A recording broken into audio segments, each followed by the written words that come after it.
நம்முடைய பிள்ளைகளுக்கும் நமக்கும் வருகிற காலத்தில், ரமலானுடைய காலத்தில் இப்பவே வயசானவங்க கூட பழக்க வேண்டியதா இருக்கு. பிள்ளைங்களை மட்டும் இல்ல, முதல்லதான் பிள்ளைங்களை பழக்க வேண்டியது இருந்துச்சு. இப்ப பிள்ளைங்கள்லாம் ஆசையா நோன்பு வச்சிடுறாங்க.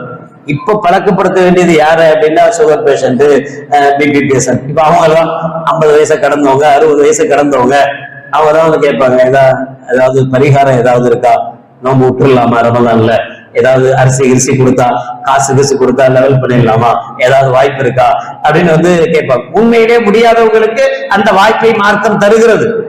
ஆனா எப்படியாவது தப்பிக்கலாமான்னு நினைக்கிறவங்களுக்கு அப்படி இருக்கக்கூடாது. ஆசை வேணும், செய்யணும், அதை நோக்கணும் என்கிற ஆசை வேணும். இப்ப பொறுத்தவரை பெரியவங்களுக்கு தான் இந்த நோன்பை பழக்கப்படுத்த வேண்டிய அவசியம் இருக்கிறது.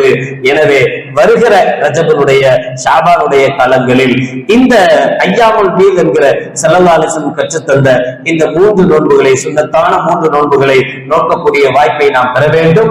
ஒரே ஒரு மாசத்துல மட்டும், ஏன்னா இந்த தொடர் வந்ததுனால ஐயாமுல் பீத் ஒவ்வொரு மாதமும் பிறை 13, 14, 15 நோக்கணும். ஒரே ஒரு மாசத்துல மட்டும் நோக்க முடியாத சூழல் வரும்.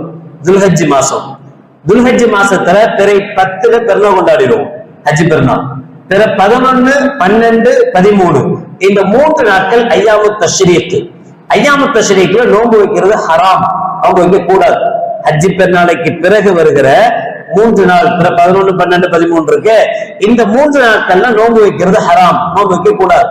அப்ப பிற 13 நோன்பை என்ன செய்யறது, ஐயாமுல் பீதுடைய நோன்பை என்ன செய்யறதுன்னா, அந்த சந்தர்ப்பத்துல துல்ஹஜ் மாசத்தினுடைய பிறை 13 மட்டும் வைக்க கூடாது, 14, 15 மட்டும் வச்சுக்கணும். நம்ம பொதுவாக அல்லாஹ்வுடைய கிருபையில அல்லாஹ் பெரிய பாக்கியத்தை நம்முடைய பள்ளிக்கு, லஜ்னத்துல் முஸ்லிமீன் பள்ளிக்கு தந்தா ஒவ்வொரு மாதமும் ஐயாமுல் பீதுடைய நோன்பு நோக்கக்கூடியவர்கள் கூடிக்கிட்டே இருக்கிறாங்க.